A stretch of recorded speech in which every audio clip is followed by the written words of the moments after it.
Anzeni ile mwanzo wetu.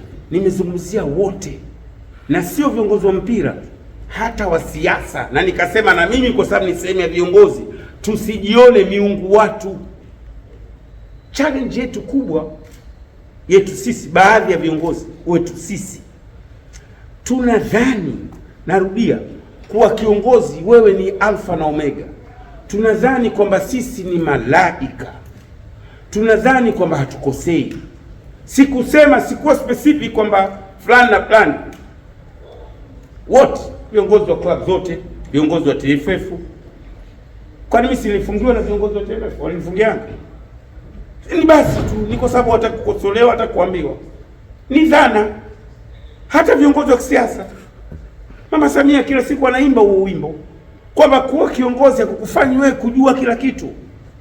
Hapa miongoni mwenu kunaweza kuwa na mtu ana maarifa makubwa kwa diwani wa Kariakoo kuliko mimi. Ndio. Kwa hiyo unapopata mawazo ambayo huyapende, lazima uyachukue. Kwa hiyo sio kwamba na mimi uzuri wake sisemi kwa sababu ya kichochote. Yaani sina ninachohitaji, yani sihitaji mimi. Unajua mimi sihitaji tiketi ya bure ya kwenda Lindi kuangalia mechi wala kwenda Cairo kuangalia mechi. Mimi nikitaka kusafiri na kata mwenyewe, nachukua mwewe natua. Ndio, kwa hiyo mimi sina njaa ya kusema kwamba huyu bwana anahitaji mambo ya kiriski. Sihitaji riski ya mtu. Alhamdulillah, napambana, nalima kweli kweli. Kwa hiyo riski ninayoipata kidogo, raha zangu, na mechi kushuhuda, naondoka tena, nitaondoka na ndege ya kukodi Mgenge, nitamchukua. Nitakwenda kuangalia mechi ya Yanga na Simba nikiwa na jezi yangu ya Yanga, nione kuna mwananchi yote atakayenizuia. Na kwenda Amani Stadium. Na swali msikiti wa Amani, nikitoka hapo naingia kwenye mechi, navua kanzu yangu na hapo nimuone na nitakuwa nimekaa kwenye ushabiki. Mimi sikadi huku VIP. Najuaga mimi nakaaga oya VIP D hapo kwa Mkapa. Kwa hiyo ni mawazo, lazima tukubaliane. Kama vile wao walipotoa mawazo, mimi nimekubali. Ndio maana nimeuza kamisi Yanga, nitafuteni timu, nipelekeni basi. Lakini haji wanahisi kama unawatoa kwenye reli ya Africans kuelekea kwenye mechi zingine. Ujinga huo. Mimi kwa ile interview haikuwa kwa ajili yangu. Ilikuwa ya muda mrefu sana. Wamekata tu vipande, wameanza kuvikata sasa hivi. Ni ujinga huo. Mimi naweza nikatoa kwenye reli kule. Kwa Yanga wanashinda, Yanga tu kwenye reli kwa ajili ya mechi. Yaani kweli serious kabisa Yanga itoke kwenye, yani Job yule atoke kwenye reli kwa sababu Haji kasema hivi? Au kocha? Wewe unaamini? Yaani Pakome asema bwana mimi nimetoka kwenye reli kwa sababu yeye haiwezekani. Wewe sio Pakome. Alikama afisa habari ndio amezungumza. Sasa mimi sikai hapo kumzungumzia mtu Sheikh. Mimi sikai hapo kumzungumzia mtu. Ninazungumzia hivi. Ni kweli unaamini Diara atoke kwenye reli kwa sababu Haji kasema hiki? Kweli? Unaamini? Ni watu wanatengeneza hizo story kunigombanisha na watu. Na ukisoma comments, over 95% ya wanayanga wanajua nilichosema ni sahihi. Mimi nitegemea kwamba viongozi wachukue yale mazuri niliyosema, wakaachakate, wafanyie kazi. Kwanza kutokeza kutakutishana misuli na watu, kwani ndio utanzuia siseme? Wewe ushaniambia mimi sio Yanga. Nikikaa pembeni kwamba unaona mimi sio Yanga, wewe sio mimi sio Yanga. Nikisema utazuia au unaweza kuja kunipiga? Haiwezekani Sheikh. Serious kabisa. Yaani Yanga itoka kwenye focus kwa ajili tu Haji Manara kaongea. Yanga gani hiyo? Ndio nakwambia wageni wa mpira hawajui chochote hao. Yanga itoka kwenye focus kwa sababu Haji kaongea. Sio Yanga hiyo. Yanga ninayoijua mimi, Kuda Dadek. Yanga. Yanga Afrika. Yanga haiwezi kutoka kwa ajili ya maneno ya mtu. Yanga ni klabu ya wananchi. Haiwezi kutoka kwa sababu wewe umesema. Mimi nilipokuwa msemaji wa Simba, kuna mtu alikuwa anawakera Yanga kuliko mimi. Kuna mechi wale Yanga niliwapiga maneno hatari. Wale kapata goli akafunga nani namba 6? Mauya. Nje ya box. Yanga wakawa wananifanyia dhihaka. Mbona hawakutoka kwenye mechi? Kwa maana nilisema maneno magumu. Ndio shabiki. Na mimi nina haki ya kutoa maoni. Na narudia, hakuna mwenye haki ya kuzuia maoni. Kwanza ni maoni yake, uzuri wake, simtukani mtu, simdhalilishi mtu, yani mimi naenda kwenye point zangu, yani mimi siingii katika dhihaka. Yaani simfanyii mtu dhihaka, simfanyii mtu istihzai. Hasa hawa wananifanyia mimi dhihaka, hao ndio wanafurahi. Na angalia juzi nimetumia huyu anasema hiki, huyu anasema hiki, nikacheka nikaangalia nikasema basi twende. Ni maoni yao.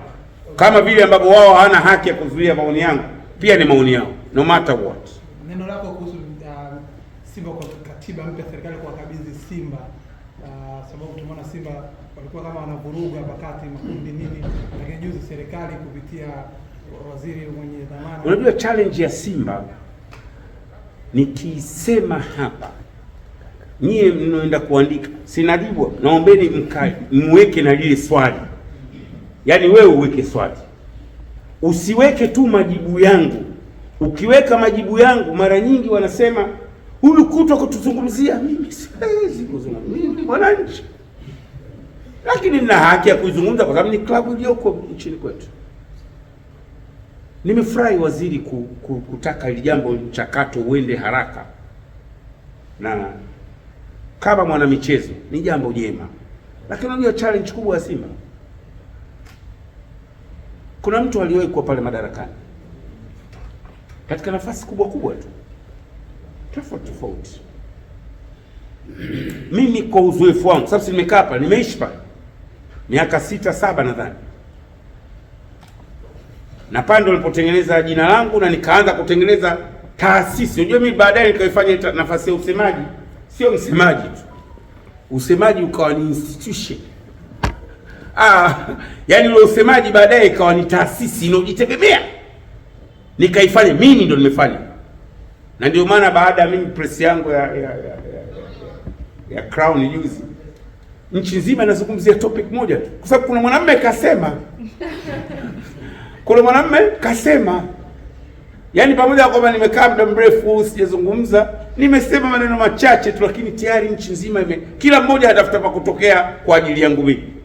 Hata mimi niwaambie wenzetu, mimi nawafahamu uzuri. Mimi ujue, pengine katika level za kiuongozi ndio binadamu pekee, ukiacha makocha na wachezaji, kuhudumu katika club zote mbili pekee, na pengine hatatokea mwingine, sidhani. Kwa hiyo nazijua vizuri hizi clubs zote mbili.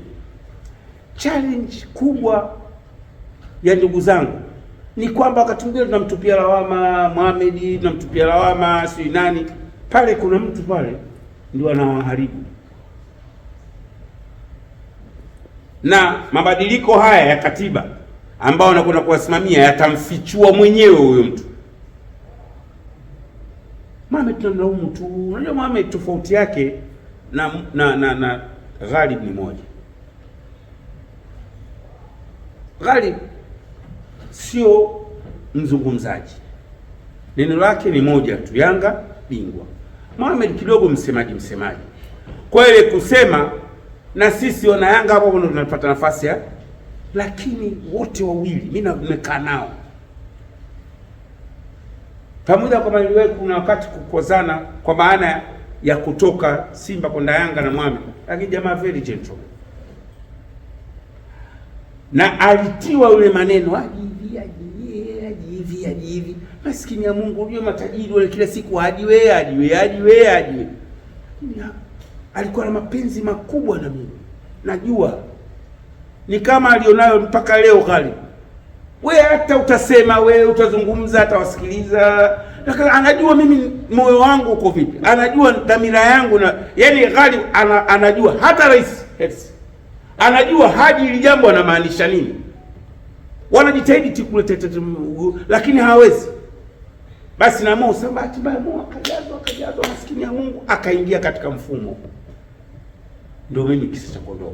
Baba naye akajazwa, akaingia katika mfumo. Lakini sasa baadaye shoti zinazoendelea kutokea, mimi sipo. Maana sasa hivi wanisingizii tena, mimi sipo. Kuna shoti pale Simba na wasipozimaliza hizo shoti, na wahakikishia mpaka 2030 kweli anayepigisa hizo cheche wamtoe, ama sivyo sio 2030, sasa hivi naongeza mpaka 2050. Wallahi nakwambia, mimi najua No, mimi jamani, nyie wote hamjui. Yaani haya nimehifadhi mingine. Lakini pale kuna cheche. Kuna mtu kazi yake kashika waya, naita waya nini mambo ufundi sijui. Chanya na hasi. Yes, sijui nini. Hasi na chanya ndio hizo hizo. Anapigisha de. Sijui nia yake nini. Wakati mwingine hata Mangungu anapewa ni shoti tu. Ni shoti tu. Sasa nikisema haya sio kwa maana wengine watakata kipande hiki. Unaona? Huyu Simba kwa sababu angalia na waone huruma. Sasa sione huruma kwa nini? Huu si mpira, kwani ni uadui? Huu si uadui. Juzi nimesema mahali na narudia kwenu. Tunaelekea kwenye dabi. Mnisaidie na mnisaidie nchi hii. Siku hizi kuna lugha inaitwa mahasimu wa jadi. Mmezianzisha nini waandishi? Baadhi ya kaka zenu wamezifanya sana promo. Neno hili ni baya. Mahasimu inatokana neno hasama. Hasama ni maadui. Simba na Yanga sio maadui. Simba na Yanga ni watani wa jadi. Ukitaka kuiweka nani basi waitwa wapinzani wa jadi, lakini sio maadui, sio mahasimu. Na waomba ndugu zangu wanahabari, msilitumie hili maneno yanaumba. Mnatengeneza generation ambayo tadhani Simba na Yanga ni maadui. Simba na Yanga ilikuwa ikifika mechi hii ya watani wa jadi, kuna raha kabla na baada ya matokeo. Unapita kwenye matawi, kwa mfano tawi la Simba la Shibamu pale kuna bonge la chetezo, watu wa Simba wanachia ubani pale. Ukenda kwenye tawi la Yanga, Mwembe Yanga, watu wanachia ubani. Ilikuwa raha. Mtu wa Yanga jirani yake Simba kamfunga, anampelekea kwa mfano Ramadhani dako. Sio kufanya uchale tu, ilikuwa ni utani kweli kweli. Mimi ndoa wazazi wangu leo nawapa hii, mchukue, ambao watoto ambao wametoka juzi japipi wananielekeza. Mimi ndoa ya wazazi wangu, babu yangu alikuwa mwenyekiti wa Simba, baba yangu star wa Yanga, hakuwa mchezaji tu, sema mchezaji, alikuwa star pesa. Kwa hiyo kukawa wakati huo na sare za Simba, kanga ya Simba na kanga ya Yanga. Yanga kanga yao iliandikwa Yanga Pele na Santos wageni wa Yanga. Nadhani jina kama hivyo. Yaani wanakuja hapa kupokelewa na Yanga. Pele ilikuwaje hapa na timu yake ya Santos? Alikuwa mfanya ziara Afrika nzima. Kwa hiyo zile sare upande wa kike, kwa maana upande wa mama zangu wamevaa zile za Simba, upande wa Yanga wamevaa zile za Yanga ambazo zinahusisha na Santos. Ilikuwa raha.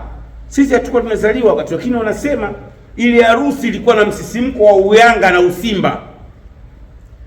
Yaani mtoto wa mwenyekiti kama vile Mangungu, na Mangungu wenyewe tatizo lake sio mwenyekiti ile kisawa sawa. Sasa ni aje yuko mwenyekiti kweli? Na kaipeleka timu yake semi final klabu bingwa Afrika. Rekodi ambayo Simba wanayo ni kufika semi final ya klabu bingwa Afrika. Mwenyekiti alikuwa babu yangu mie. Sawa? Mwenyekiti wa ile klabu alikuwa babu yangu mie. Kwa hiyo zile sare zinafanywa hivi. Huku Simba, huku Yanga. Ndio ilivyokuwa. Hasa nyinyi mnaanza kutema maasimu. Na ndio maana siku hizi mtu wa Yanga ukisema juzi nimeona nimemsema yule beki wa Simba anaitwa nani? Rushana nimemsema sasa yule beki mbovu. Kwa hiyo mimi niogope kusema kisa nitamwamini sio Yanga. Upuuzi mtupu. Yaani mimi simsifu mchezaji wa Simba kisa mimi kwa maana nitaonekana na Sheikh mjinga huu, mimi sifanyi.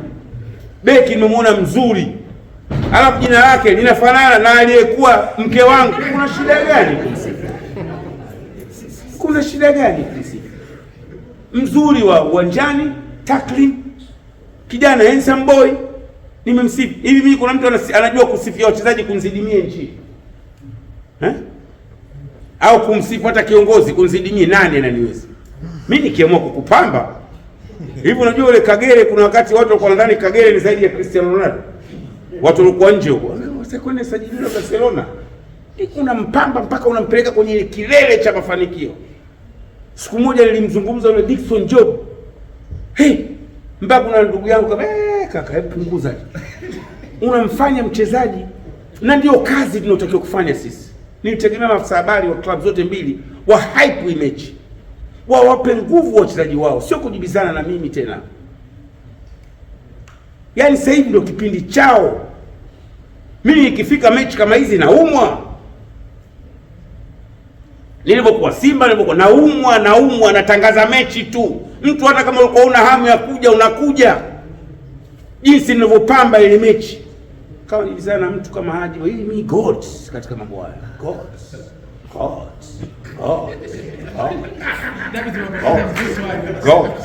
God. Huwezi kupambana na God. Haya, swali la mwisho jamani, nimechoka leo Ramadhani. God, malizia kwanza God.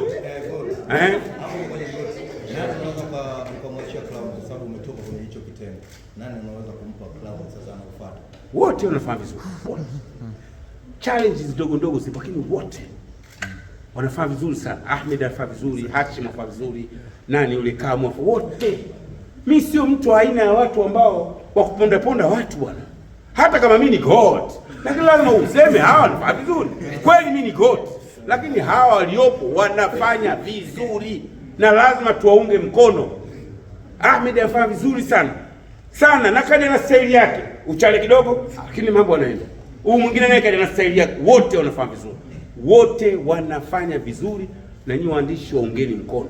Hii mambo ya kusema baada yako atakuja nani? Mimi sio Mungu bwana.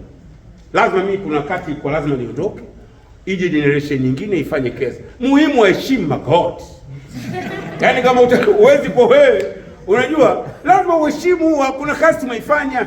Yaani ile unajua mimi sikuifanya, yaani kazi yangu nilifanya. Sijisifu. Lakini katika hili acha nijipe maua mwenyewe. Nyie mtanipa nikiwa kaburini. Mimi nimeigeuza nafasi ya usemaji kuwa ni taasisi. Wasemaji zamani walikuwa wachukui mipunga kwenye mabenki. Mimi baadaye msemaji wa mpira wa Simba na Yanga, tembelea Mercedes Benz, tembelea G-Wagon. Zamani wasemaji bodaboda tu. Kwa nini nimeifanya ile ikawa sehemu ya watu kwa hiyo basi angalau heshima hiyo tuitengeneze. Najibizana God. Asanteni.